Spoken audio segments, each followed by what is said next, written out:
Hi all, welcome back to my channel. ഇന്ന് നല്ലൊരു crispy അരിമുറുക്കിൻ്റെ റെസിപ്പിയാണേ. അതുപോലെ സിമ്പിളും പെട്ടെന്ന് ചെയ്തെടുക്കാൻ പറ്റുന്ന ഒരു ഈസി റെസിപ്പി കൂടിയാണേ. നമുക്കിതിൻ്റെ ഇൻഗ്രീഡിയൻസ് ഒക്കെ നോക്കിയാലോ. ഞാനിവിടെ 1 ഗ്ലാസ് അരിപ്പൊടി എടുത്തു വെച്ചിട്ടുണ്ട്. 2 ടേബിൾ സ്പൂൺ മൈദ, 2 ടേബിൾ സ്പൂൺ ഉഴുന്നുപരിപ്പ്, അതുപോലെ 3/4 ടീസ്പൂൺ ചെറിയ ജീരകം, 3/4 ടീസ്പൂൺ തന്നെ കറുത്ത എള്ള്, 3-4 പിഞ്ച് കായം, പിന്നെ ഒരു 1/2 ടീസ്പൂൺ ചില്ലി പൗഡറും ആവശ്യത്തിന് ഉപ്പുമാണ് നമുക്ക് ആദ്യം വേണ്ടത്. ആദ്യം നമുക്ക് എടുത്തു വെച്ച ഉഴുന്നുപരിപ്പ് നന്നായി ഒന്ന് ചൂടാക്കിയിട്ട് ഒരു ഗോൾഡൻ കളറൊക്കെ ആവുമ്പോൾ പൊടിച്ചെടുത്ത് വെക്കാം. ഇനി നമുക്ക് അരിമുറുക്ക് ഉണ്ടാക്കാനുള്ള മാവ് കുഴച്ചെടുത്ത് വെക്കാം.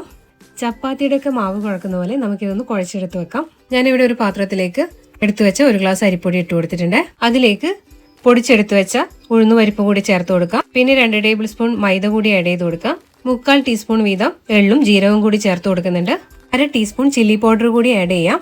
ചില്ലി പൗഡർ അധികം ആവരുത്, അധികമായാൽ പെട്ടെന്ന് ഒരു ഡാർക്ക് കളർ വരും. പിന്നെ ഒരു 4 പിഞ്ച് കായം കൂടി ആഡ് ചെയ്യുന്നുണ്ട്.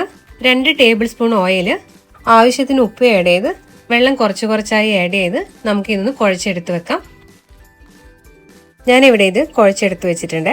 ഇനി ഒരു 10 മിനിറ്റ് നമുക്കിതൊന്ന് റെസ്റ്റ് ചെയ്യാൻ വെക്കാം. ഇങ്ങനെ റെസ്റ്റ് ചെയ്യാൻ വെച്ച് കഴിഞ്ഞാൽ ഇൻഗ്രീഡിയൻസ് ഒക്കെ ഒന്ന് നന്നായിട്ട് മിക്സ് ആയിട്ട് കിട്ടും. ഇനി ഒരു സേവനാഴിയിൽ ഇതുപോലത്തെ ഒരു അച്ച് വെച്ച് മാവ് ഇതുപോലെ ഫില്ല് ചെയ്യാം. മുറുക്ക് ഡീപ്പ് ഫ്രൈ ചെയ്യാൻ വേണ്ടിയിട്ട് ഞാനിവിടെ ഒരു പാത്രത്തിൽ ഓയിൽ ഒഴിച്ചു വെച്ചിട്ടുണ്ട്. ഒരു അടികട്ടിയുള്ള പാത്രമായിരിക്കും അതിന് നല്ലത്. മാവ് ഈ സേവനാഴിയിൽ ഫില്ല് ചെയ്തതിന് ശേഷം ഞാനിവിടെ ഒരു ഇലയിലേക്കാണ് ഇത് ചുറ്റിച്ചെടുത്ത് വെക്കുന്നത്. ഇലയിലാകുമ്പോൾ നമ്മൾ കയ്യിലേക്ക് തട്ടി പെട്ടെന്ന് തന്നെ ഓയിലിലേക്ക് ഇടാൻ വേണ്ടി നമുക്ക് എളുപ്പമായിരിക്കും. നമ്മളിത് ചുറ്റി എവിടെ സ്റ്റോപ്പ് ചെയ്യാൻ ഉദ്ദേശിക്കുന്നോ ആ ഒരു ഭാഗമില്ലേ, അത് കൈകൊണ്ട് ഇങ്ങനെ ജസ്റ്റ് ഒന്ന് അടുപ്പിച്ച് കൊടുക്കുക. അങ്ങനെ ആകുമ്പോൾ അത് ഓയിലിടുമ്പോൾ സെപ്പറേറ്റ് ആയി പോവില്ല, അതിൻ്റെ കറക്റ്റ് ഷേപ്പിൽ തന്നെ നമുക്ക് കിട്ടും. ഞാൻ ഇതുപോലെ എല്ലാം ചുറ്റിച്ചെടുത്ത് വെച്ചിട്ടുണ്ട്. ഇനി ചൂടായ ഓയിലിലേക്ക് കറിവേപ്പില ഇട്ട് ഒന്ന് ഫ്രൈ ചെയ്തെടുക്കാം.